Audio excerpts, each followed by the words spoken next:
verso 1 ao verso 7 do capítulo 10 de 1 Samuel. Então tomou Samuel um vaso de azeite e lhe derramou sobre a cabeça, e o beijou e disse: porventura te não tem ungido o Senhor por capitão sobre a sua herdade? Partindo-te hoje de mim, acharás 2 homens junto ao sepulcro de Raquel, no termo de Benjamim, em Zelza, os quais te dirão: acharam-se as jumentas que foste buscar, e eis que já o teu pai deixou o negócio das jumentas e anda aflito por causa de vós, dizendo: que farei eu por meu filho? E quando dali passares mais adiante e chegares ao carvalho de Tabor, ali te encontrarão 3 homens que vão subindo a Deus a Betel, um levando 3 cabritos, o outro levando 3 bolos de pão, e o outro levando um odre de vinho. E te perguntarão como estás, e te darão 2 pães que tomarás da sua mão. Então virás ao outeiro de Deus, onde está a guarnição dos filisteus, e há de ser que entrando ali na cidade encontrarás um grupo de profetas que descem do alto e trazem diante de si saltérios e tambores e flautas e harpas, e profetizarão. E o Espírito do Senhor se apoderará de ti, e profetizarás com eles, e te mudarás em outro homem. E há de ser que, quando estes 3 sinais te vierem, faze o que achar a tua mão, porque Deus é contigo. Verso 6: e o Espírito do Senhor se apoderará de ti, e profetizarás com eles, e te mudarás em outro homem. E há de ser que quando estes sinais te vierem, faze o que achar a tua mão, porque Deus é contigo. Diga amém. Amém. Diga para alguém do seu lado: assumindo o reino. Eu amo a ideia de que Deus te dará um reino. Eu amo a ideia de que você sabe que Deus te criou para dominar. Eu amo a ideia de que você sabe que Ele é Rei dos reis, Senhor dos senhores. E se você foi criado à imagem e semelhança de um Deus que é Rei e domina sobre tudo, você foi criado à imagem e semelhança de um Deus que lhe deu autoridade e poder para dominar sobre tudo quanto Ele criou. E é maravilhoso quando nós vemos na palavra de Deus momentos de transição, momentos de mudança, como o momento em que nós estamos vendo no capítulo 10 de 1 Samuel, onde Saul está prestes a assumir o recém-formado reino de Israel. E é um recém-formado reino de Israel, não no aspecto de um reino literalmente, espiritualmente falando, mas um reino com um rei de carne e osso, visível e não invisível. E esse é um texto que nós vemos Saul recebendo de Samuel 3 desafios, 3 orientações, 3 palavras, 3 ordens. E cada uma dessas 3 corresponde a 3 coisas que eu quero muito que você entenda, que são 3 passos que toda pessoa que está prestes a assumir algo de Deus na sua vida, toda pessoa que está prestes a assumir a promessa de Deus na sua vida, toda pessoa que está prestes a assumir o seu reino, porque quando chega o seu reino, Deus garante que você vai viver no seu reino, depois de ter passado por cada uma dessas 3 provações, desafios, ordens. E cada uma delas são extremamente importantes. Eu quero muito que você leve isso a sério, para que você compreenda o que Deus está para fazer na sua vida. Eu creio que quando você tem um grupo de pessoas na igreja que estão cientes de que a sua época está chegando, você não tem que forçar muito para fazê-los entender a dimensão e a proporção do que Deus vai entregar, porque eles sabem que você está muito mais perto do que antes de viver o que Deus prometeu, E muito mais do que antes, você tem que estar preparado para assumir o seu reino, para viver a grande promessa de Deus na sua vida. E isso é maravilhoso, porque eu creio, porque muitas pessoas aqui começaram a viver ano passado, e muitas estão vivendo desde o fim do ano passado, e algumas estão já vivendo já nesses poucos dias que viramos do ano. Eu fico feliz porque muitas pessoas conseguem reconhecer que finalmente Deus na sua vida decidiu trazer o período do reino, o período onde Deus vai trazer o apogeu na sua vida sobre aquele local de emprego, aquela casa, aquela igreja, sobre aquele local onde você vive. Deus finalmente decidiu cumprir a promessa na sua vida, e isso Ele fez em um momento de caos, em um momento de muita confusão, parecido com o momento em que nós vemos no capítulo 10. Então nós estamos falando de um momento de transição. E por que nós estamos falando de um momento de transição? Porque o que acontece hoje, 2021, é exatamente o que acontece em 1 Samuel 10. É um momento de transição de governos, um momento de novas mudanças, um momento de um grande divisor de águas na vida do povo de Deus. E todo mundo gosta de mudança, não tem ninguém que não goste de mudança. A ideia sobre mudança é boa, porque basicamente a ideia de mudança é a ideia de avançar, não é a ideia de regredir. Basicamente a ideia de mudança é a ideia de você melhorar, não de você piorar. Então a ideia de mudança é uma coisa boa. Todo mundo ora por mudança, a gente ora por mudança em todos os aspectos. Nós oramos para Deus mudar a nossa vida financeira, para Deus mudar a nossa vida ministerial. Nós oramos para Deus mudar coisas simples que muitas pessoas ignoram e poucos levam a sério, como a forma como nós enxergamos as coisas. Nós oramos para Deus mudar a forma nossa de reagir a algumas situações. Nós oramos para Deus mudar em nós a nossa forma de nos sentirmos com algumas situações, porque nós sabemos que para onde nós vamos, nós não podemos continuar nos doendo tão facilmente por qualquer crítica, ou qualquer traição, ou qualquer decepção. Então a ideia de mudança é algo bom, a ideia de mudança é algo essencial, a ideia de mudança é algo divino. Mas é importante você entender que a mudança nunca gera transformação. A mudança é uma consequência da transformação. Transformação é algo interno, mudança é algo externo. Deus, no capítulo 10 de 1 Samuel, está fazendo as duas coisas, uma mudança em Israel, mas antes ele tem que fazer uma transformação em Saul. Então a transformação em Saul vai desencadear uma mudança em Israel. Nós sempre oramos para Deus trazer mudança. Deus traga mudança, traga mudança na minha casa, traga mudança nos meus filhos, traga mudança na minha igreja, traga mudança no meu trabalho, traga mudança na minha saúde. Só que o que nós não compreendemos é que toda mudança feita sem transformação é um grande perigo, porque você corre o risco de desperdiçar a bênção. Toda vez que Deus muda algo mais rápido do que você transforma algo, você corre o risco de perder. A questão não é se você crê que 2021 vai ser um ano de mudança. A minha pergunta para você é: você se transformou para viver essa mudança? Porque Deus é muito mais rápido em mudar as coisas em nossa volta do que a gente é rápido em transformar o que está dentro de nós. Deus é muito mais rápido em mudar você de local, mudar você de salário, mudar você de emprego. Deus faz isso muito mais rápido do que a gente tem a habilidade de transformar o nosso interior. E toda mudança que acontece sem transformação é um perigo, porque você corre o grande risco de desperdiçar a mudança. Por exemplo, pense comigo na moça que casa, e quando ela casa, ela finalmente muda de casa. Ela sai da sua casa e ela vai para a casa agora do seu marido.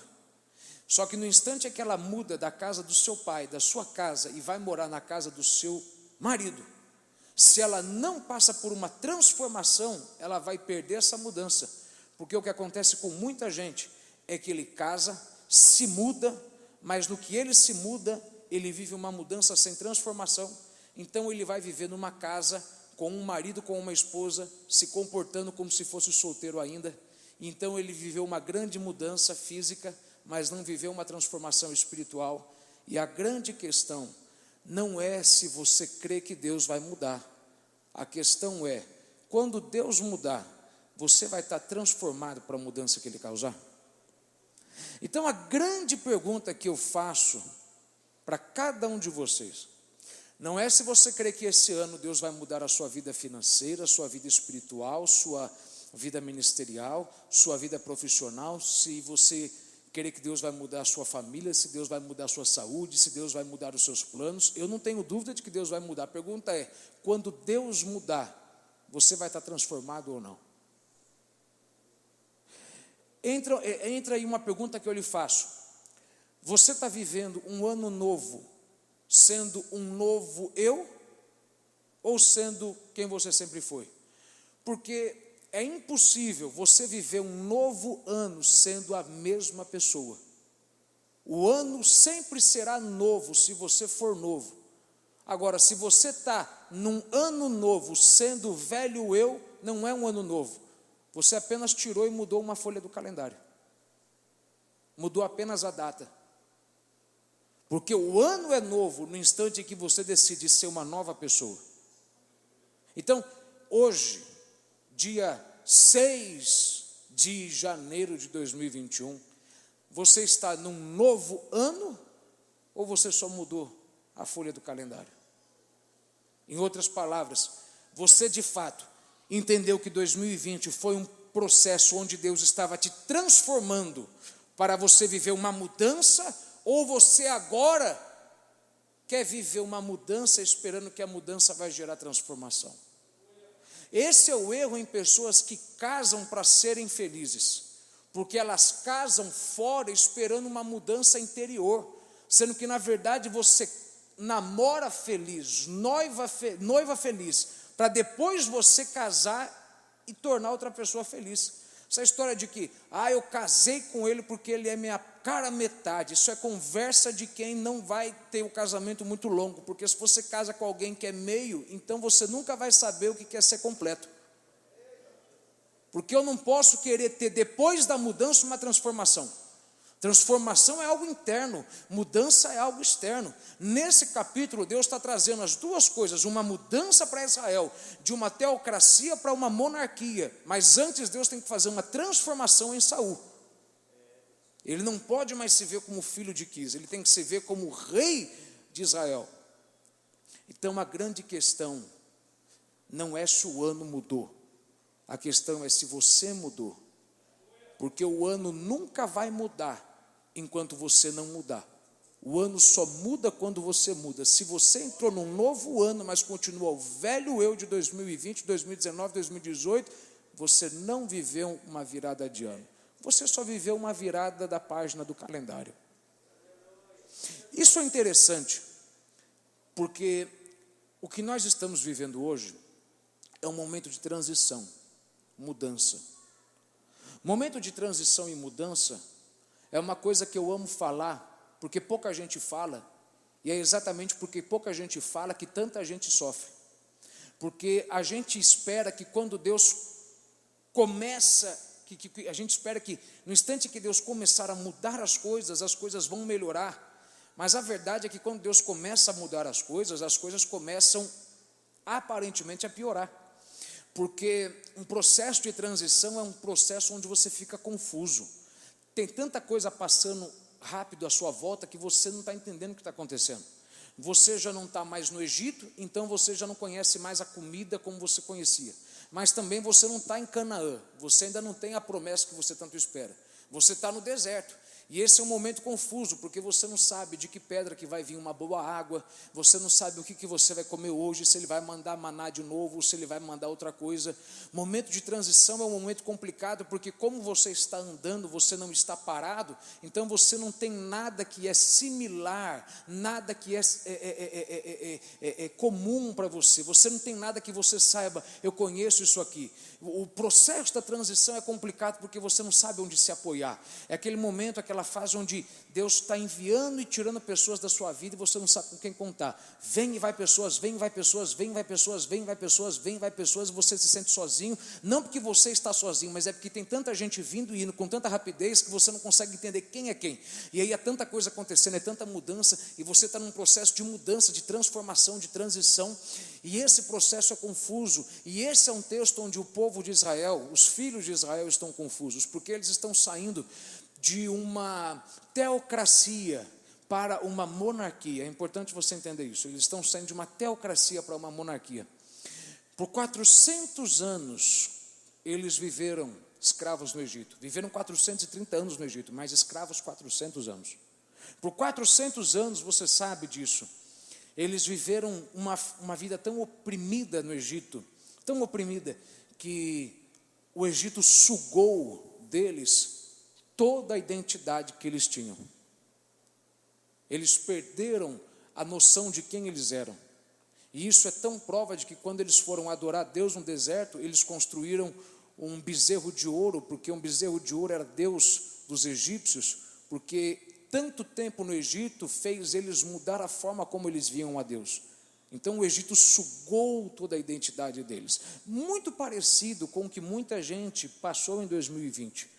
Porque 2020 foi um ano no qual a igreja não esteve tão lotada como ficava antes, porque a igreja não teve tantos eventos, tantas programações como tinha antes. As pessoas começaram a perder a identidade de como elas adoravam a Deus, de como elas serviam a Deus. A pandemia foi sugando delas a característica que elas tinham de servir e adorar a Deus, a ponto de que hoje muitos de nós estamos tendo que ter o trabalho de ter que reeducar, reensinar e relembrar as pessoas o que era vir na igreja, o que era orar antes de chegar na igreja, o que era se consagrar para poder receber a unção de Deus na igreja, porque em 2020 elas passaram o ano inteiro trancadas em casa, e isso fez tão mal para elas, que isso sugou delas a identidade. E nesse texto, Israel está vivendo essa fase, onde depois de 400 anos eles ainda estão perdidos, eles não sabem ainda quem eles são. Eles sabem de uma coisa: eles não são mais escravos porque eles não estão mais no Egito, mas eles vivem como se fossem escravos, porque quando eles chegam diante da terra prometida e eles encontram o melhor, eles querem abrir mão do melhor. Tem aquele ditado que a gente diz assim: coma o peixe e tire o espinho. O problema de quando você é escravo é que você faz o inverso. Você come o espinho e você joga fora o peixe, porque você está acostumado a sempre ter o pior. E quando Deus dá o melhor para você, você não consegue entender que você é digno de viver o melhor, que aquilo é para você. E aí você pega o pior e você abre mão do melhor, porque a sua mentalidade não mudou. A mentalidade deles não mudou a ponto de Deus fazer eles passarem 40 anos no deserto, porque Deus sabia de uma coisa. Pense comigo, você não consegue apagar em 4 minutos uma mentalidade que foi construída ao longo de 400 anos. Ok, não entendeu. Você não consegue apagar em 4 anos o costume que foi construído durante 400 anos. Você não consegue fazer um povo em 4 anos mudar o que eles aprenderam por 40 gerações. Então Deus tem que passar eles por 40 anos no deserto para arrancar deles a seguinte mentalidade: nós não somos mais escravos, nós merecemos ter o melhor, nós não precisamos mais dos legumes do Egito, nós estamos agora comendo aquilo que foi feito pela mão de Deus, o maná. A gente não precisa mais do espinho e jogar o peixe. Agora a gente pode jogar o espinho e pegar o peixe.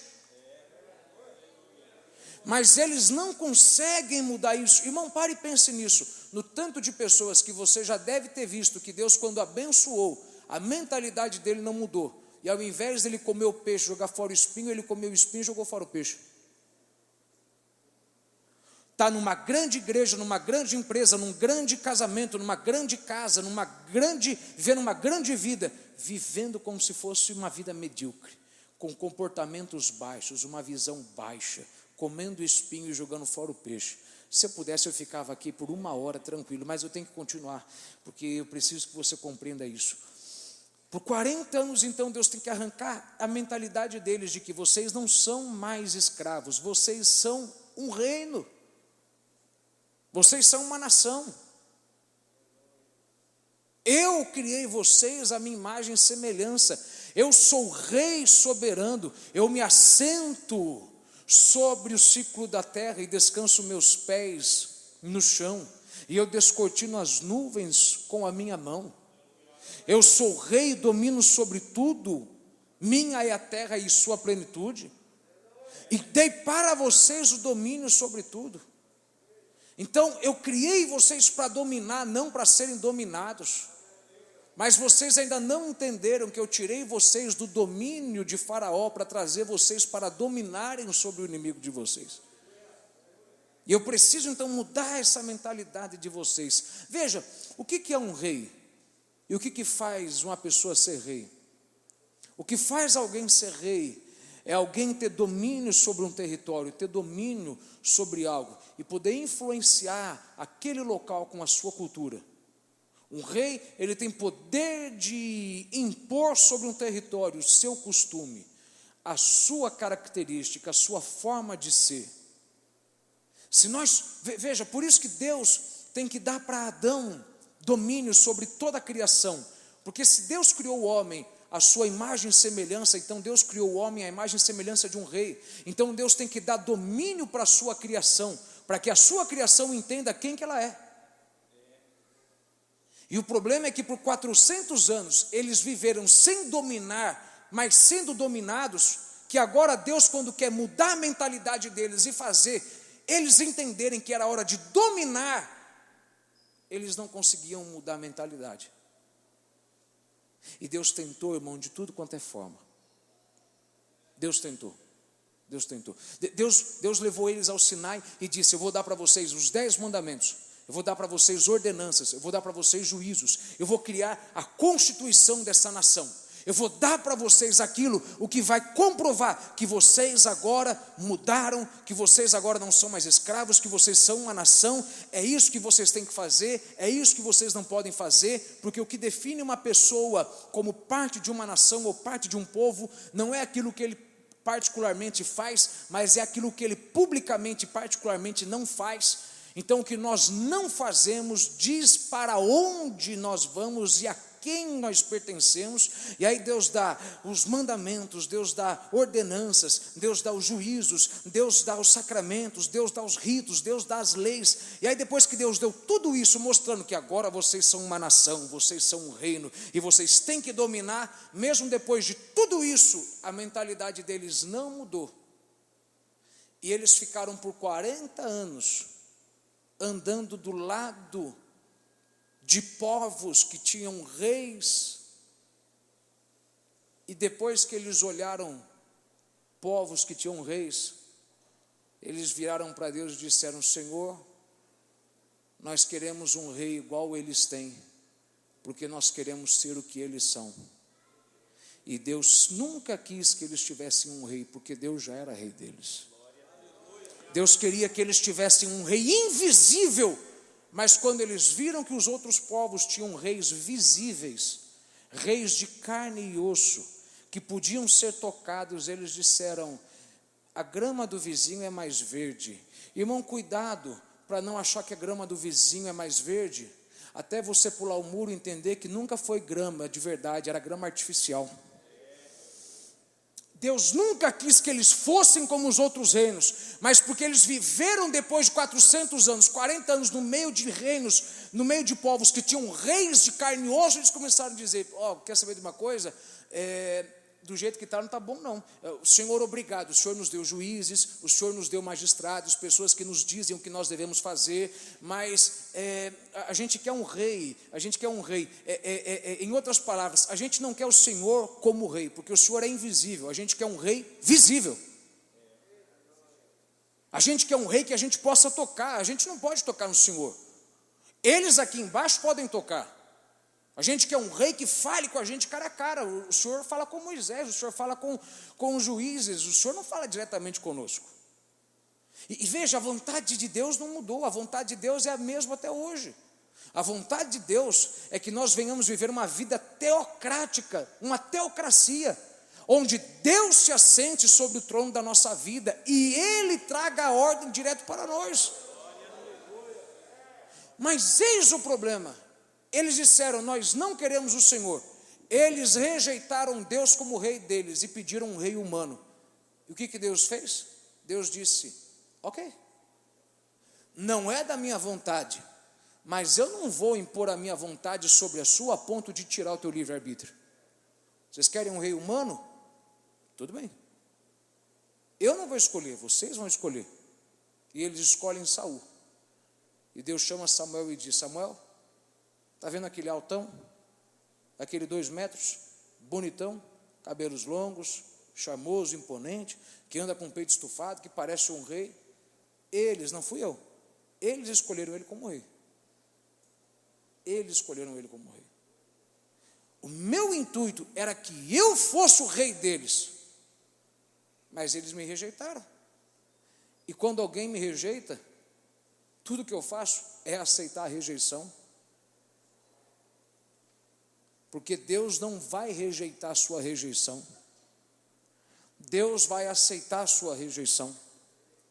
Deus vai aceitar a porta que Ele abriu para você e você não passou e rejeitou. Deus vai aceitar o não que você disse para Ele quando Ele criou uma oportunidade para você mudar. Se você acha que Deus é tão misericordioso a ponto de Deus rejeitar a rejeição sua para Ele, você está enganado, porque Deus, antes de ser misericordioso, Ele é justo, e Deus, Ele nunca vai aceitar, Ele nunca vai rejeitar a sua rejeição. A rejeição que você der para Ele, Ele vai simplesmente aceitar e dizer, você não quer eu? Tudo bem, eu vou fazer do jeito que você quer. Eu não sou teu escravo, mas eu vou fazer para você entender o que eu tinha de melhor para a sua vida. Então, vocês querem um rei? Ok. Samuel, vai lá e unge aquele homem rei. Eis um ponto importante para você entender. Nunca foi da vontade de Deus eles terem um rei humano. Mas também isso não pegou Deus de surpresa, porque eu não sei se você sabe disso, mas eu tenho absoluta convicção de que nada do que você fizer aqui embaixo vai pegar Deus de surpresa lá em cima. Deus já sabia de tudo que você ia fazer aqui embaixo, desde tudo que você fez, desde tudo que você está fazendo e até tudo que você fará. Aliás, pense comigo, Deus tanto sabia que eles iam pedir um rei, que foi exatamente por isso que Deus fechou o ventre de Ana.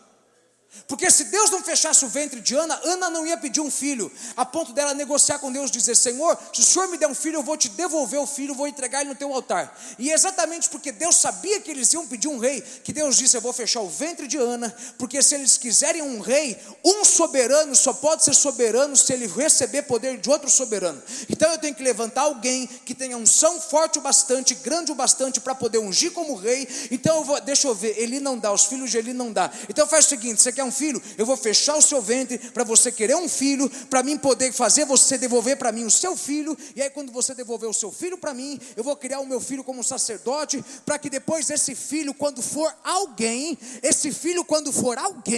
ele possa se levantar e obedecer a minha ordem, e agora que ele já é alguém, que ele já é um sacerdote, que ele já é um profeta, agora que ele já é soberano, ele possa pegar o chifre de azeite, e agora que ele já é alguém, ele possa ungir um ninguém para ser alguém, porque você pode pode até ter sido chamado para ser alguém, mas você nunca vai ser alguém se você não for feito alguém por alguém que já é alguém. Então Deus tem que fazer Ana não ter um filho, para ele poder criar Samuel, para que Samuel se tornasse alguém, para que quando o povo quisesse um alguém para mandar neles, Deus dissesse: eu só posso dar alguém para vocês, se alguém fizer um ninguém ser alguém, porque um soberano só pode ser soberano se alguém soberano sobre ele, colocar ele na soberania sobre algo.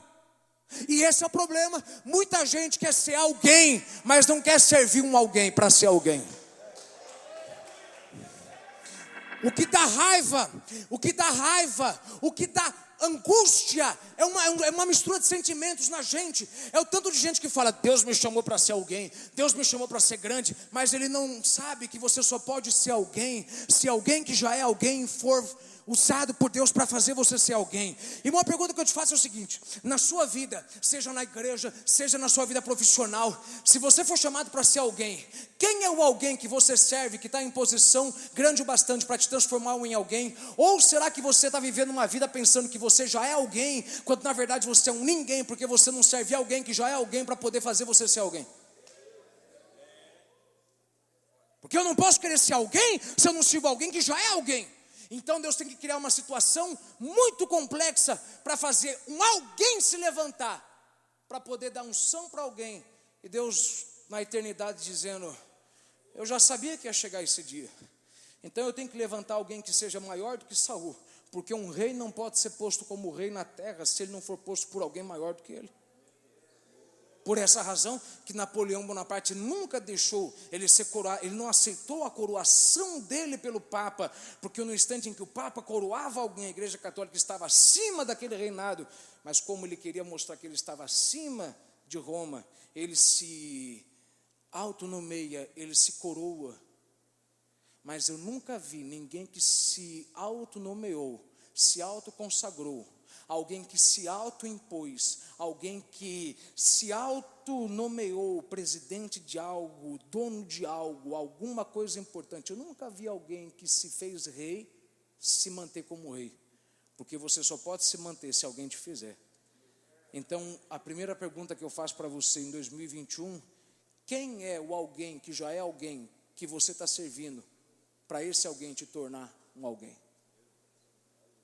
E nesse instante, a Bíblia diz que Samuel, ele pega o chifre de azeite e ele vai em direção a Saul. E ele vai ungir Saul rei, primeiro rei, não o primeiro rei de Israel, o primeiro rei humano de Israel. E o único problema que Saul tem para resolver, e o único problema que Samuel tem para resolver em Saul, era a forma como ele se via. Saul agora tem que passar por uma transformação na forma como ele se via, para ele então viver a mudança. O reino já estava preparado, mas o rei não estava. Saul se via como filho de Quis, e o reino estava esperando por ele. Irmão, ouça isso. É bem capaz que tenha algo esperando por você, e você ainda não pode viver, porque a mudança chegou sem transformação, e porque você não mudou a forma como você se vê, você não vai operar no nível em que você tem que operar, e você vai querer viver uma mudança, reinar com a mente de um qualquer, sendo que você tem que ter a mente de um rei. Mas como que eu posso ter a mente de um rei se eu ainda me vejo como filho de Quis? E é esse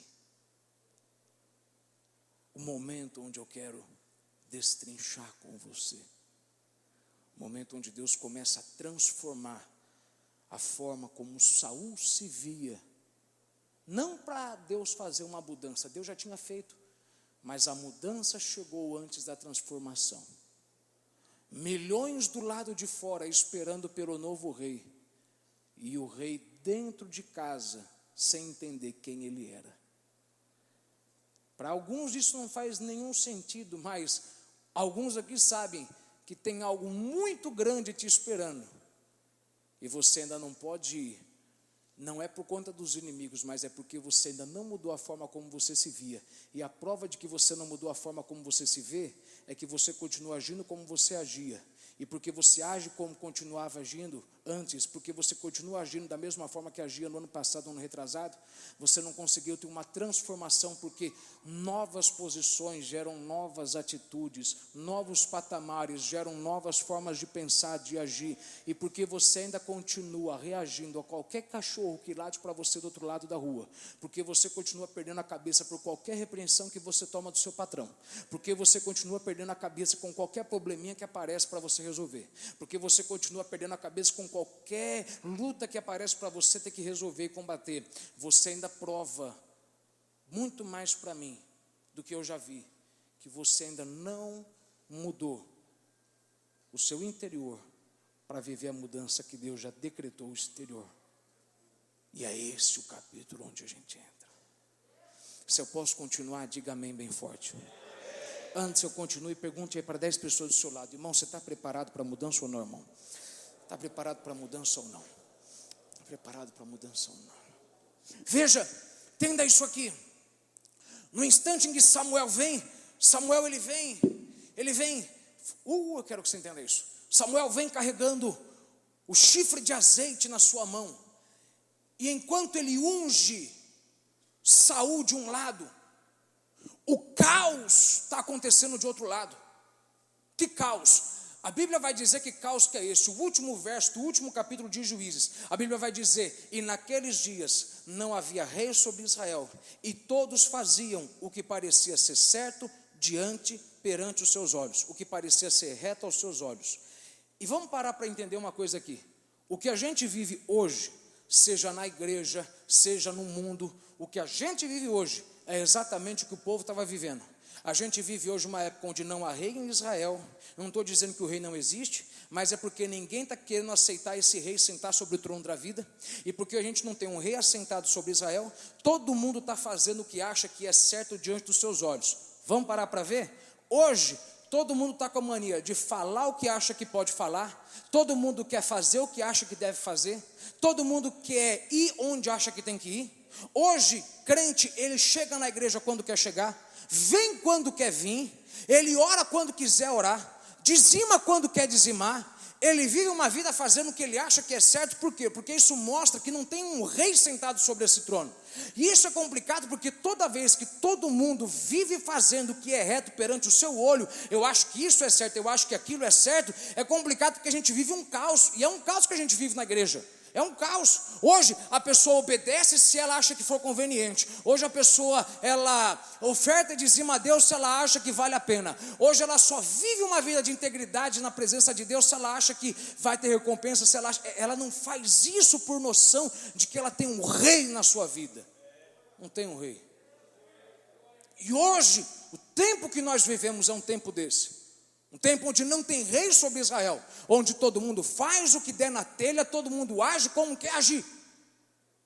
Mas uma coisa é interessante: o caos de um lado não paralisou o reino de Deus de trabalhar de outro lado.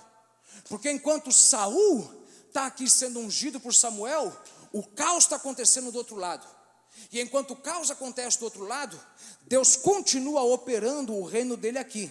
Irmão, se tem uma coisa que é maravilhosa sobre o reino, é que o reino prevalece sobre qualquer caos. O reino nunca para em nenhum caos. O reino não para na pandemia. O reino não para quando... Veja, estava todo mundo lá fora se matando, homem matando homem roubando homem, não tinha um rei sobre eles. E ainda assim, enquanto o caos estava acontecendo lá fora, o reino de Deus continuava de pé, operando. O caos dos homens de Israel não impediu Deus de continuar exercendo o seu reino. Porque uma coisa é fato: o reino sempre sobrevive, Me ajuda a pregar aí. Diga para 10 pessoas aí. Que você tem, nem que você tem que contar 1, 2, 3, 4, 5, 6, 7, 9, 10. Diga aí para 10 pessoas. O reino sempre sobrevive, irmão. Sempre. Aliás, mais do que sobreviver, o reino sempre se impõe. Veja, o reino sobreviveu toda praga. O reino sempre sobreviveu pestilência. O reino sobreviveu a Nabucodonosor. O reino sobreviveu a Adolf Hitler. O reino sobreviveu à ditadura militar. O reino sobreviveu à crise financeira. O reino sobreviveu à pandemia. Não é porque algo aconteceu que parou o reino. Aliás, eu acho interessante, irmão, que o reino nunca para só porque alguém do reino quis parar de trabalhar. Irmão, tem gente do reino que é assim, ele para de dizimar, ele para de ofertar, para de ajudar, para de pregar, para de dirigir igreja, e ele acha que quando ele para de trabalhar no reino, o reino vai parar. Mas ou coisa boa é ver que o reino não para por conta de quem decidiu parar no reino. Quando alguém para no reino, o reino continua avançando, o reino continua avançando, o reino continua avançando, porque o reino sempre vai sobreviver o caos, sempre.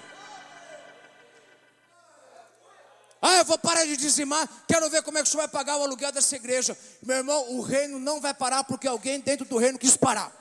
Ah, eu vou sair dessa igreja, quero ver quem vai cantar, quero ver quem vai pregar, quero ver quem vai ligar o som, quero ver quem vai fazer. Pode ir, a gente nunca dependeu de você, a gente não desvaloriza o que você fez, mas eu te garanto, você foi embora em 2020, não ficou aqui durante os meses que a gente enfrentou a pandemia, e o reino continuou avançando, o reino continuou prosperando, porque o reino não é preso sem homem, o reino é preso apenas no seu rei, e o rei não depende de nenhum súdito que está fazendo graça para poder servir a ele.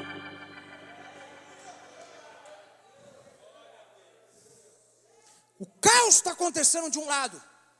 Imagine a cena comigo. O caos de um lado e o reino sendo exercido de outro. E nada do que fizeram lá parou o reino de acontecer aqui. Samuel está ungindo Saul e está todo mundo fazendo o que quer fazer lá fora. Homem matando homem, homem estuprando mulher, homem roubando casas, homem adulterando, homem mentindo, homens, mulheres sendo apedrejados. Enquanto todo o caos está acontecendo, enquanto cada um serve a Deus do jeito que quer, enquanto cada um adora a Deus do jeito que quer, enquanto cada um ora do jeito que quer, quando desejar, nada disso parou o reino. O reino está de pé. Aliás, irmão, para mim caminhar para o fim, veja isso aqui. O caos está acontecendo, mas lá está Saul. E enquanto o caos acontece, o azeite continua fluindo. O azeite está fluindo, o azeite está descendo, o azeite está escorrendo, e o caos está acontecendo lá fora. Irmão, levanta a mão e agradece a Deus, porque não importa o que a gente passar, depois do que a gente viu em 2020, a gente não tem que ter dúvida de que pode estar o caos que tiver lá fora, o caos de fora não vai impedir o azeite de fluir aqui dentro. O azeite vai continuar fluindo, vai continuar tendo bênção, vai continuar tendo cura, vai continuar tendo ressurreição, vai continuar tendo prosperidade. Tem gente morrendo lá fora, tem número crescendo lá fora, tem débitos aumentando lá fora, tem gente desanimando lá fora, mas nada do que acontece lá fora pode paralisar a unção de continuar fluindo aqui dentro. Aliás, levanta a mão e agradece a Deus aí por 2 minutos, porque se você chegou em 2021, é porque você ficou no caos, mas o caos não parou a unção de descer. Você ficou no caos, mas a caos não parou o azeite de descer. O azeite desceu nas tuas finanças, o azeite desceu na tua vida conjugal, o azeite desceu na tua igreja, o azeite desceu na tua família, o azeite desceu na tua saúde. Teve gente que morreu na saúde, mas você ficou por... Oh, meu Deus. Tem cabaroba chocada. Olha para alguém e diga aí para 5 pessoas: irmão, o azeite não vai parar de fluir, o azeite não vai parar de fluir. Pode vir um caos que vier, o azeite não vai parar. Aliás, é isso que importa, é isso que importa. Alguns de vocês tiveram que passar por uma crise como passou, para você entender que Deus não faz nada dentro do reino baseado no que acontece no reino do homem. O que acontece no reino de Deus não tem nada a ver com o que acontece no reino do homem, mas tudo que acontece no reino do homem tem tudo a ver com o que está acontecendo no reino de Deus. E se Deus decidir te abençoar, Deus vai mexer no homem, Deus mexe em empresa, Deus mexe em sistema bancário, Deus mexe em sistema judiciário, Deus mexe sem intervir no homem, porque quando Ele quer, meu Deus da glória,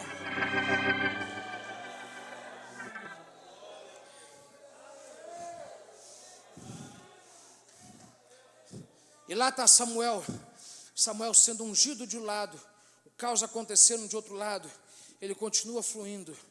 E veja isso aqui, no instante em que Samuel começa a derramar o azeite sobre Saul, nesse instante, Deus começa a mover um novo tempo na nação de Israel, movendo eles de uma teocracia para uma monarquia. A mudança não começou quando eles pediram um rei. A mudança não começou quando Deus mandou Samuel ir ungir. A mudança começou quando Samuel derramou o azeite. Porque toda vez que o azeite começa a fluir, é quando o azeite começa a fluir que mudanças começam a acontecer. Mudanças nunca acontecem antes do azeite fluir. Mudanças acontecem quando o azeite começa a fluir. Porque o azeite é o símbolo do Espírito Santo. E quando o Espírito Santo começa a se mover, coisas novas começam a acontecer. Vou dizer que eu estou pregando melhor que alguém está dando glória. A Bíblia diz que havia trevas sobre a face do abismo, mas quando o Espírito de Deus começou a se mover sobre a face das águas, de repente se ouviu da eternidade uma voz dizendo: haja luz, e houve luz. Vamos parar e pensar na igreja primitiva. A igreja primitiva, a igreja do Senhor Jesus Cristo, ela nunca começou no sermão da montanha. A igreja de Jesus Cristo não começou na crucificação. A igreja de Jesus Cristo não começou na ressurreição. A igreja de Jesus Cristo não começou quando ele ascendeu aos céus. A igreja de Jesus Cristo começou quando o Espírito Santo começou a se mover e desceu no meio do dia de Pentecostes, porque é quando o Espírito Santo se move, é quando o azeite começa a fluir, que coisas novas começam a acontecer. Pare e pense em Maria. Maria estava grávida num momento, mas em outro momento ela era virgem, não tinha nada. Num momento ela não tinha nada, era só um vazio que tinha, mas imediatamente, de uma hora para outra, ela começou a receber algo do Espírito Santo, porque o Espírito começou a se mover nela, e quando o Espírito começa a se mover, coisas novas começam a acontecer. É por isso que eu creio que o que Deus fez em 2020 é prova de que algo vai começar novo nesse ano, porque em 2020 Deus começou a se mover. Deus começou a mover pessoas da sua vida, tirando algumas pessoas, colocando algumas pessoas, abrindo algumas portas, fechando outras portas, e todo o movimento que Deus fez em 2020 era sinal de que algo ia começar, de que algo ia começar a acontecer, porque quando algo vai começar a acontecer, só pode começar a acontecer quando o azeite começa a fluir. E o azeite está fluindo, e o azeite está fluindo, e enquanto o azeite começa a fluir, Deus começa agora, nesse instante, fazer a transição de governo. E lá está Saul recebendo o azeite, sendo ungido por Deus. Irmão, deixa eu falar algo para você, se você ainda não entendeu sobre unção. Unção nos tempos bíblicos não tem nada a ver com hoje. Hoje a gente, quando vai ungir você, a gente molha a pontinha do dedo. E a gente vai com muito carinho na sua testa. E tem gente até que faz uma cruzinha. Mas a gente unge, e a gente até toma cuidado para não tocar no seu cabelo, você que é irmã, para... Bom, você já entendeu por quê. E a gente faz com muito cuidado. Isso não tem nada a ver com os tempos bíblicos, porque nos tempos bíblicos alguém, quando era ungido, a pessoa literalmente vivia uma bagunça. Porque Deus não é o autor da confusão, mas quando Deus unge alguém, Deus cria uma bagunça. Porque quando uma pessoa era ungida nos tempos bíblicos, você não pegava a pontinha do dedo molhado e ungia: eu te unjo, rei de Israel. Não. Você pegava o chifre de azeite e você virava. E o azeite ia descer no cabelo, ia descer na orelha, ia descer no pescoço, ia descer no ombro. O azeite manchava a sua roupa a ponto de a mancha nunca mais sair. Porque quando o azeite desce, irmão, o azeite bagunça o teu cabelo, bagunça a tua roupa. Irmão, eu te garanto que você não pode querer receber a unção de Deus se você não aceitar viver uma bagunça de Deus. Porque é impossível você ser ungido por Deus, Deus não bagunçar a tua vida, Deus não mudar os teus planos. Quando você é ungido por Deus, você tem que sair do Jordão e tem que ser imediatamente levado, conduzido pelo Espírito até o deserto. E você tem que entender: mas Senhor, eu pensava que depois depois da unção eu ia viver operando milagres, pregando, e Deus estava dizendo, nada disso, porque quando eu unjo, eu faço uma bagunça, eu bagunço os teus planos. Você queria ir pregar, mas na verdade você vai agora para o deserto, eu bagunço a tua programação. Você ia fazer milagre, você ia orar para o paralítico, mas estou te mandando, vai enfrentar Satanás depois de 40 dias jejuando no deserto, porque é impossível eu descer unção sobre alguém e o azeite não criar bagunça. Vai bagunçar o teu cabelo, vai bagunçar a tua roupa, você vai ficar encharcado, vai ficar pingando, vai bagunçar. Você se produziu para sair de casa, Saul. Você não está entendendo, depois que eu te ungir, esse teu cabelo bonito, Saul, não vai ficar do jeito que está. Porque eu vou derramar tanto óleo, que é impossível alguém ser ungido e não viver o início de uma vida bagunçada. Tem gente que achava que quando Deus te ungisse, Deus te chamasse para pregar e para pastorear, você ia sair igual Superman salvando o mundo. E você não entendia que você tinha que ser o Clark Kent atrás no escritório, vivendo no anonimato e ninguém vendo você. E você tendo os seus planos projetados, todos alterados, todos mudados, porque você não compreendeu ainda que unção bagunça os teus planos. Bagunça. E lá está Samuel, parado na porta, e Saul entra.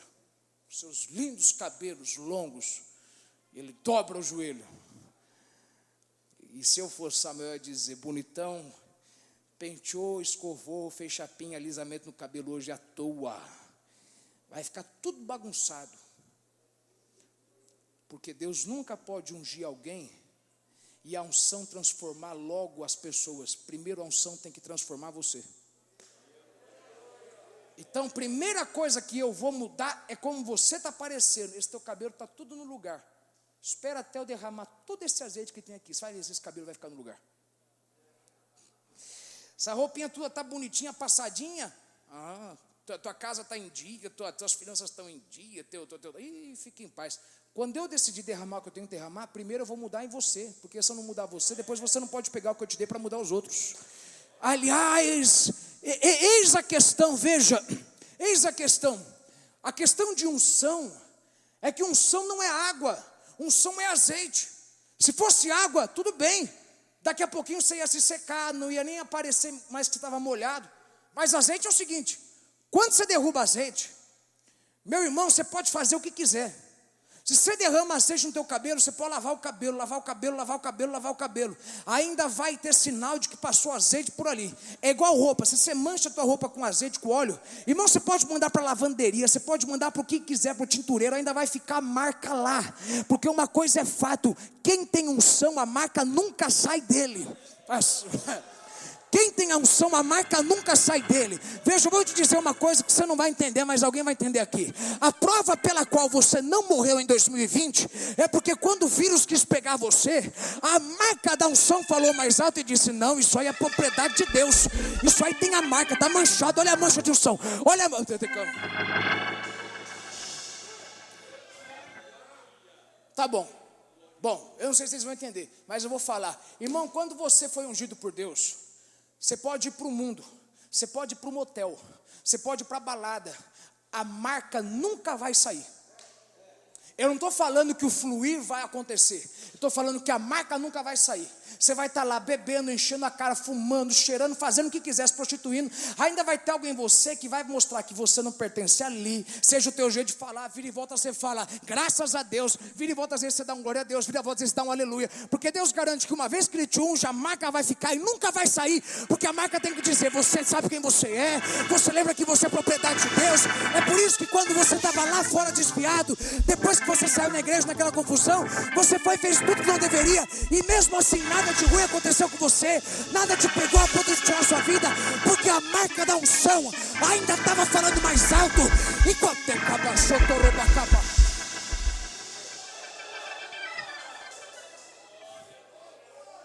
a marca da unção, ninguém arranca ela.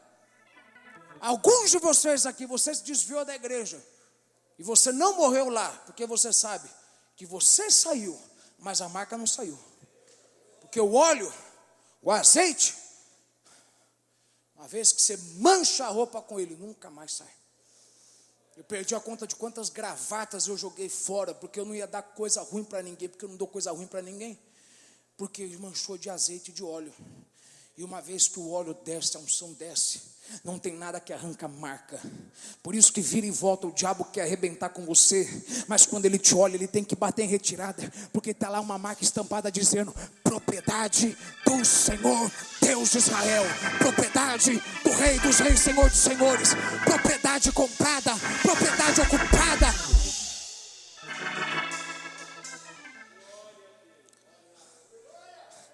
E lá está Saul, sendo ungido por Deus. E no instante em que ele termina de ser ungido, Samuel beija ele. Deus mandou o azeite, Samuel mandou o beijo. Seja feita a tua vontade, assim na terra como nos céus. Samuel beijando Saul, era ele conectando, ligando, ele firmando na terra o que Deus havia firmado no céu. Ele beija ele. E no instante em que ele beija ele, ele fala: antes de você ir embora e querer tomar a primeira atitude, a primeira decisão no teu reino, antes de você assumir o seu reino, antes de você começar a viver mudança, você tem que aprender primeiro sobre transformação. E você vai ter que fazer 3 coisas. Eu vou te dar 3 coisas para fazer.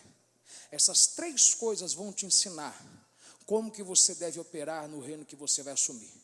Eu vou criar 3 coisas dentro de você, para que essas 3 coisas nunca mais saiam, e você comece a executar coisas fora de você, com a excelência daquilo que eu te ensinei por dentro.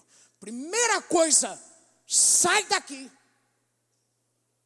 vai andando, vai até o sepulcro de Raquel, e quando você chegar no sepulcro de Raquel, vai ter alguns homens lá, eles vão olhar para você, eles vão perguntar para você: como é que você está? E esses homens vão dizer: o teu pai, que estava procurando pelas jumentas, já achou as jumentas, e ele agora está preocupado com você. Vai para lá, porque eles vão falar isso, eles vão falar isso, e vão falar aquilo. Se eles não falarem o que eu disse que eles vão falar, não foi Deus quem falou para mim. A primeira coisa que Samuel ensina para Saul, entenda isso, é confirmação. Veja o que Saul diz, o que Saul ouviu de Samuel. Você vai chegar na frente do sepulcro de Raquel, e lá vai ter alguns homens, e eles vão perguntar para você como você está. Eles vão falar para você, irmão, veja, alguns de vocês pulam e gritam quando um profeta vem na igreja e revela o nome. Você não entende o que é profeta. Profeta é isso aqui. Esse profeta aqui, isso aqui é profeta mesmo. Não estou desmerecendo ninguém, mas estou dizendo aqui que isso é profeta mesmo. Ele falou, eles vão falar isso aqui. Eles vão falar: como vai você? Seu pai estava procurando pelas jumentas, e agora ele já achou e não está procurando mais. Mas ele está preocupado com você. Sabe por que eu estou mandando você fazer isso? Porque se você for para lá, e você não ouvir eles falarem o que eu disse, então não foi Deus quem falou para mim. Ou seja, para você assumir o teu reino, não basta você ser ungido não. Porque de nada adianta você ser um rei ungido, se você não sabe confirmar o que falaram para você. Porque toda vez que você é alguém ungido, você tem que entender que às vezes o diabo vai falar para você aqui, e Deus vai falar para você aqui, e você tem que aprender primeiro a fazer uma confirmação, se foi Deus ou não. Se foi Deus, quando eu chegar lá, eles vão perguntar isso, vão perguntar isso, vão perguntar aquilo. Irmão, vou te dizer uma coisa, você tem que parar de tomar atitude grande, só porque alguém disse: eis meu servo que fala contigo. Que eu conheço de gente que casou e perdeu o casamento porque um profeta profetizou. Peraí, se não existe confirmação, não faça aplicação. Vou dizer de novo, não faça aplicação se não houve confirmação. Eu vou abrir uma igreja, Deus mandou abrir uma igreja, eu estava orando, Deus revelou para mim. E cadê a confirmação? Deus falou para mim, cadê a confirmação? Samuel estava ensinando: rapaz, você pode ser ungido, se você não aprender a confirmar o que te disserem, você vai começar a tomar a decisão errada. Então eu vou te dizer uma coisa, eles vão falar isso, isso e aquilo. Se eles falarem exatamente o que eu falei para você, que eles vão perguntar, então quer dizer que Deus falou comigo. Vou te ensinar como a confirmar quando Deus fala com você ou não. Vou te ensinar a confirmar quando é de Deus o projeto ou não. Quando é Deus que está falando. Irmão, deixa eu te falar uma coisa, em nome de Jesus. Para de viver uma vida andando por conta da boca dos profetas que tem aqui dentro, e tem aí fora, e tem espalhado por aí. Porque Paulo diz que essa palavra será confirmada por 2 ou 3 testemunhas.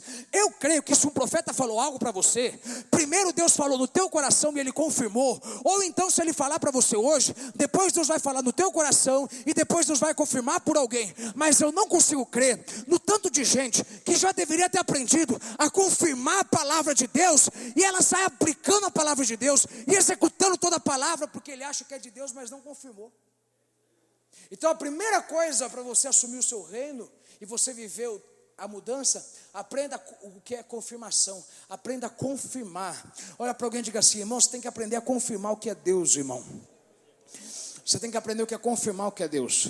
Você tem que aprender o que é confirmar o que é Deus ou o que é a tua esposa falando. O que é Deus ou o que é o teu marido falando. O que é Deus ou o que é alguém do teu lado falando. Porque se for Deus vai ter confirmação. Ah, ele falou que já ia acontecer isso, falou que ia acontecer aquilo. Eu fico assustado com tanto de gente à minha volta que eu vi ele falando assim, ó, vai acontecer isso, vai acontecer aquilo e vai acontecer aquilo. Passa um tempo, acontece do jeito que eu falei. E aí eles vêm com os olhos arregalados para mim falando: pastor, eu disse, mas eu não falei para você? Eu não falei para você, fulano ia fazer isso, depois ia fazer isso, e depois todo tempo ele ia fazer isso. E aí depois que ele fizesse isso, ele ia fazer isso e ia voltar para cá. Confirmação, confirmação. Para onde Deus vai te levar, irmão, você tem que parar. Deixa eu lhe dizer uma coisa aqui. Eu sei que alguém não vai querer dar glória, mas vou tacar para você, não importa se você não gostar. Para de ficar se perguntando se Deus vai cumprir a promessa que Deus fez para você ou não, porque Deus só pode cumprir a promessa que Ele faz. E tem promessa que foi feita para você que não foi Deus quem fez, foi o homem quem fez, foi o caráter de alguém mau que fez, foi a intenção de alguém que fez. E aí você vem para a igreja todo triste, aí chorando, dizendo: ai, Deus não está cumprindo a promessa da minha vida, Deus esqueceu de mim. Irmão, Deus esqueceu de você. É que na verdade quando aquilo lá foi dito para você, não era Deus. Eu perdi alguém aqui, Jesus. Eu perdi alguém aqui. Eu sei que eu perdi alguém. Porque você, alguns de vocês, está há muitos meses chorando por uma coisa que não está acontecendo. E Deus está dizendo: nunca ia acontecer, porque eu nunca falei que ia fazer. Eu nunca falei que eu tinha mandar para tal lugar. Eu nunca falei que ia fazer isso. Eu nunca falei que ia fazer aquilo. O que você está achando que foi? Eu te confirmei alguma vez. Irmão, me ajuda a melhorar isso aí. Diga para 10 pessoas: em 2021 você tem que ter a confirmação de Deus, irmão. Em 2021 você tem que ter a confirmação daquilo que é de Deus. Em 2021 você tem que ter a confirmação se foi Deus quem falou. Porque se foi Deus quem falou, Deus vai cumprir. Se foi Deus quem começou, Deus vai terminar. Se foi Deus quem abriu, é Deus que vai mandar provisão para permanecer em pé. É Deus que vai continuar sustentando a igreja. Porque aquele que começou a boa obra é fiel para cumpri-la até o dia.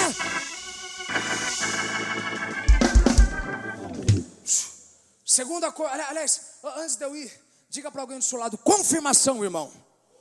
Confirmação, confirmação, confirmação. Aliás, pergunta, veja, olha onde é que foi feita a confirmação: na frente do sepulcro de Raquel.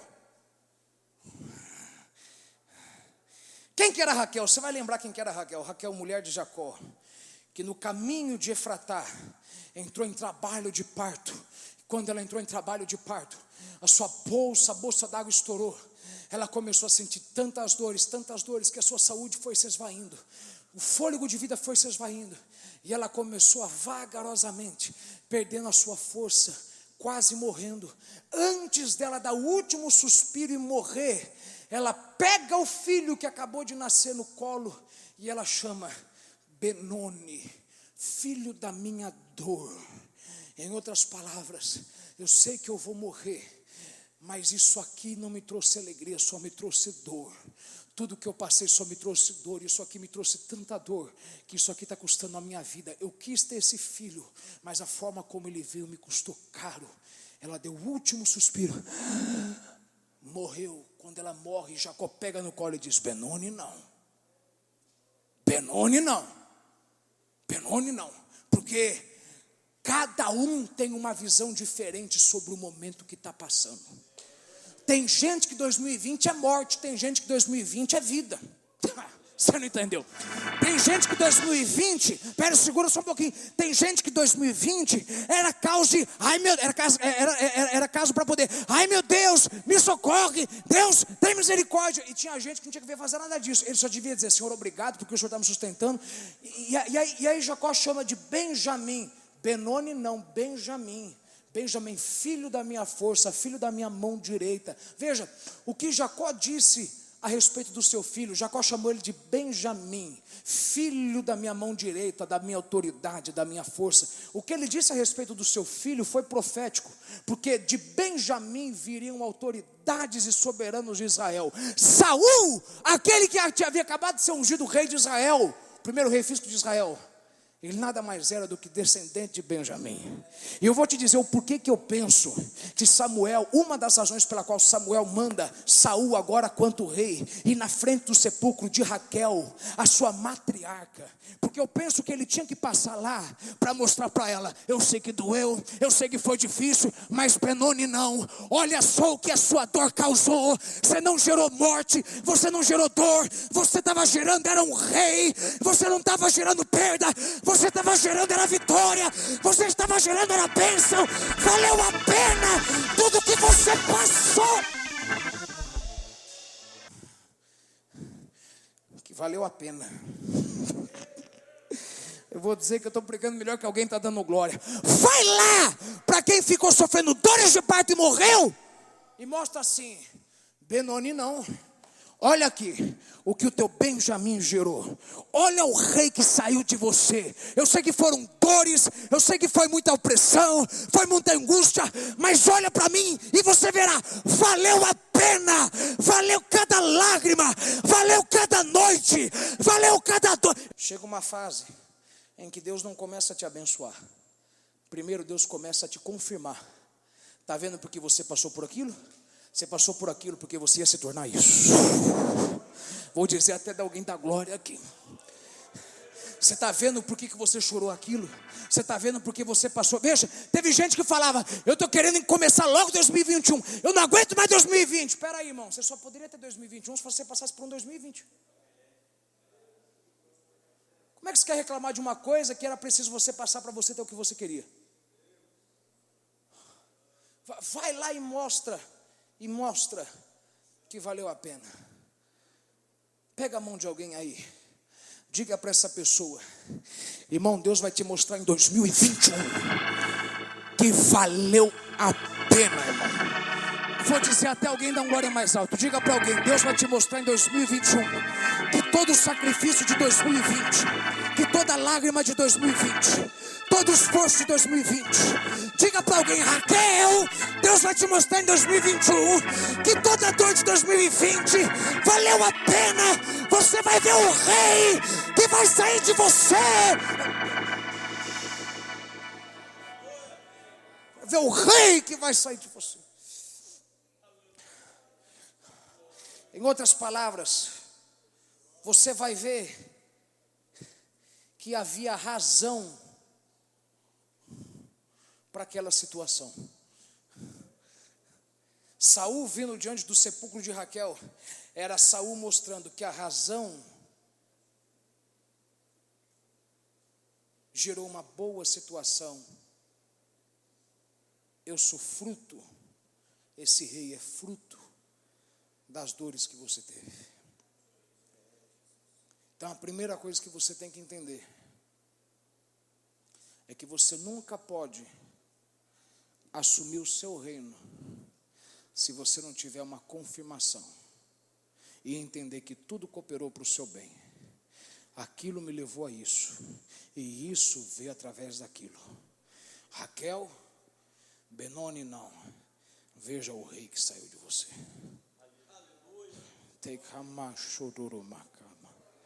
Veja o rei que saiu de você. Veja o rei que saiu de você. Em outras palavras, olha para o dia que veio depois da tua noite. Em outras palavras, olha para o sorriso que veio depois da tua lágrima. Olha para a vitória que veio depois da tua dor. Olha para o testemunho veio depois da tua angústia.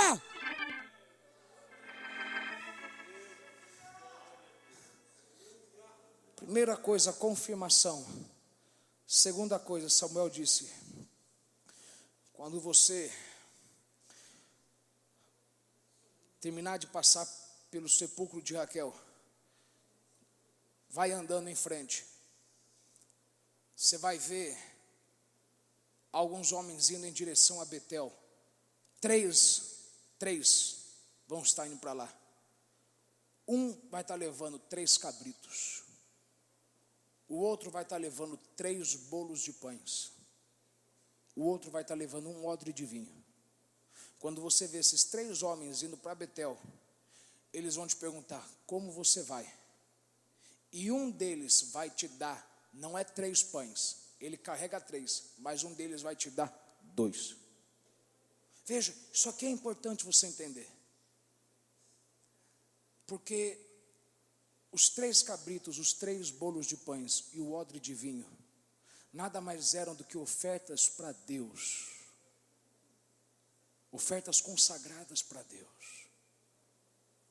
E agora, quando eles dão para Saul 2 dos pães consagrados para Deus, o que Samuel estava ensinando para Saul é: primeiro, você tem que aprender a ter confirmação. Segundo, você tem que viver a partir de hoje uma vida de consagração.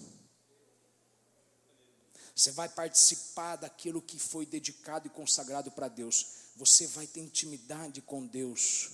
Aliás, veja, a razão pela qual foi 2 e não 3 é porque eu penso que profeticamente eles estavam entregando para ele o símbolo do reino norte e do reino sul, porque não se dividiu no reinado de Saul, mas Saul assumiu um reino que já tinha conflitos internos, querendo ser em 2. E em outras palavras, ele estava ouvindo de Deus: se você tiver consagração, você vai saber administrar toda a divisão. Se você tiver uma vida de consagração, você vai conseguir administrar um casamento dividido, uma família dividida, uma igreja dividida, uma pessoa dividida. Consagração. Terceiro e termino. Primeira coisa que Deus precisava que Saul aprendesse era ter confirmação. Segunda coisa, consagração. Se você tem consagração, você tem poder para mudar qualquer situação. Seja uma divisão na sua vida, uma divisão na vida dos seus filhos, uma divisão na vida de alguém que você ama, uma divisão no seu emprego. Qualquer coisa dividida pode ser mudada se você tiver consagração. Terceira coisa, ele diz: quando você sair de lá com os 2 pães na mão, vai andando em frente, e aí você vai ver descendo do alto um grupo de profetas, e eles vão estar com harpas e liras, flautas e tamborins. Eles vão estar descendo. Veja, no segundo estágio eles estavam subindo, indo adorar a Deus. No terceiro ele disse: agora eles vão estar descendo. Não são os mesmos, são outros. Mas eles vão estar descendo, e eles vão estar descendo cantando e tocando. Quando eles começarem a cantar e tocar, vai para perto deles, porque eles são profetas. E aí você que não é profeta, quando chegar no meio dos profetas, o Espírito vai se apoderar de você. E você que não é profeta vai começar a profetizar como eles que estão à sua volta. Então a primeira coisa é confirmação. A segunda coisa é consagração. A terceira coisa é transformação. Quando você transformar o ambiente onde você está, você vai começar a ser aquilo que eu quero que você seja. Quando você transformar quem está à sua volta, quando você transformar o seu ambiente, a sua atmosfera, você vai se transformar no seu ambiente. Veja, Saul não era profeta. Havia uma unção para profeta, havia uma unção sacerdotal, havia uma unção para rei. Saul foi ungido quanto rei. Mas qual que é a terceira coisa que eu aprendo aqui? É que quando você muda o seu círculo,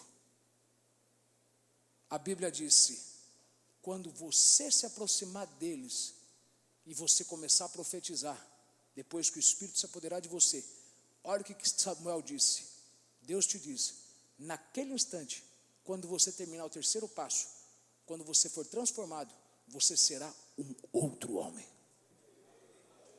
Vai ser você, mas não vai ser você. Vai ser alguém usando o teu sapato, mas não vai ser mais você. Vai ser um outro, vai ser o Manuel, mas já não é mais o Manuel. Vai ser você, mas não é mais você, porque eu ungi você rei. Mas quando você mudar o teu círculo, quando você transformar, veja, ele está falando aqui de algo que acontecer pela música. Me toca um hino aí, rápido.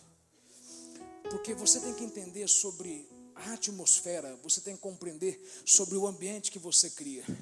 Porque a gente valoriza demais confirmação, a gente valoriza demais consagração, e a gente não compreende o que é transformação. Você sabe onde está o fracasso de muitos pregadores, muitos líderes? Não é que eles não tenham confirmação, não é que eles não tenham consagração, é que quando eles têm que ter transformação, eles não têm. Eu não posso querer viver um culto transformador vindo de um dia cansativo, com a cabeça estressada do trabalho. Às vezes acontece um osso do ofício, mas eu tenho que garantir que eu vou ter uma unção reserva, mas a unção reserva só vem quando eu começo a me transformar, a me encher. Eu preciso mudar o ciclo onde eu estou. A terceira coisa que Saul manda Samuel fazer, para mim é a mais importante, porque eu sei isso. Samuel estava ouvindo de Saul, Saul estava dizendo para Samuel estava dizendo para Saul, você não é profeta, mas quando você ficar no meio de profeta, você vai começar a agir como profeta. Não é que você vai querer, é porque a atmosfera do local vai mudar você. Por isso que muita gente não é abençoada durante a mensagem, porque eles não entendem que a mensagem só é uma consequência do que houve antes, chamado louvor.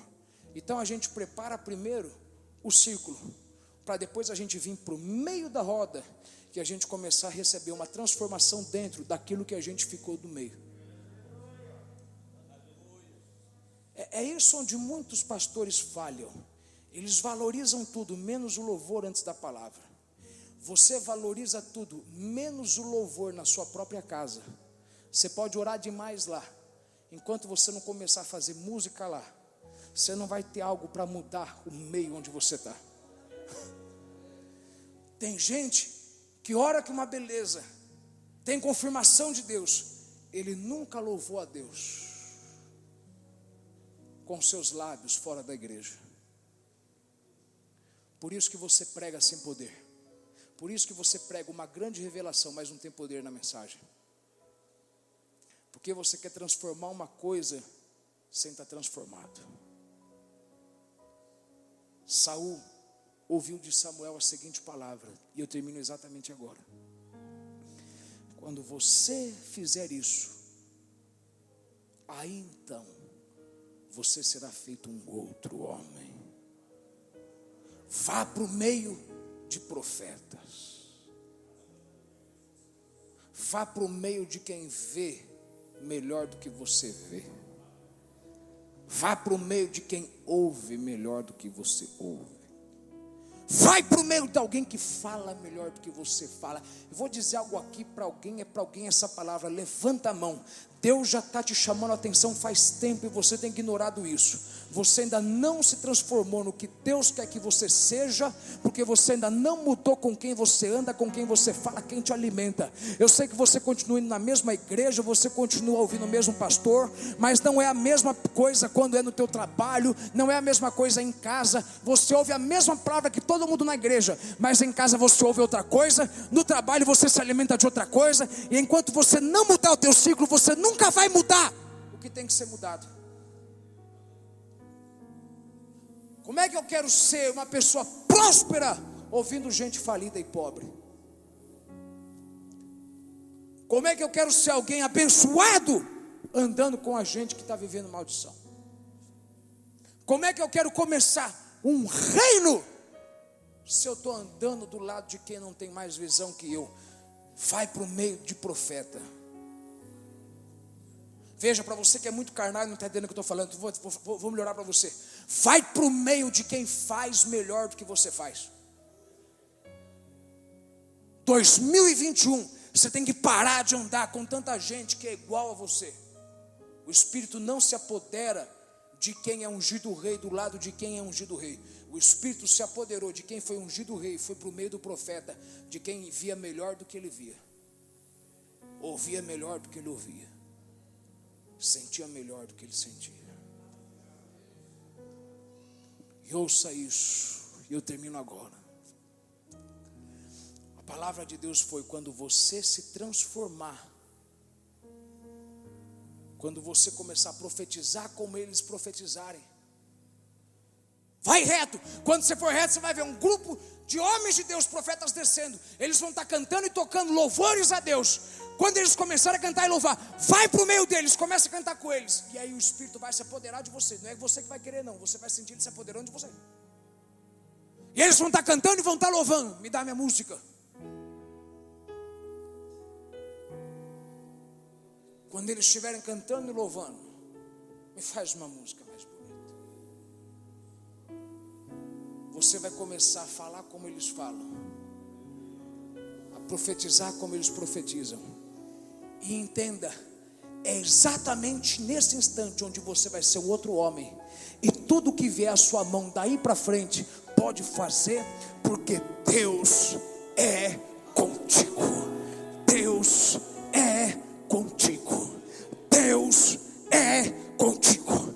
Depois de você confirmar, depois de você se consagrar, quando você se transformar, quando você mudar a atmosfera que você vive no meio da sua casa, quando você mudar a atmosfera do meio da sua igreja, quando você mudar a atmosfera do seu carro enquanto você vai trabalhando, enquanto você volta para casa, quando você mudar a tua rotina, aí então você está preparado para fazer tudo que Deus mandar você fazer, porque Deus será contigo a partir daí. Deus será contigo a partir desse instante. E são essas três coisas: confirmação, consagração, transformação. Para mim orar para você poder ir abençoado. Não seja o inimigo do seu sucesso.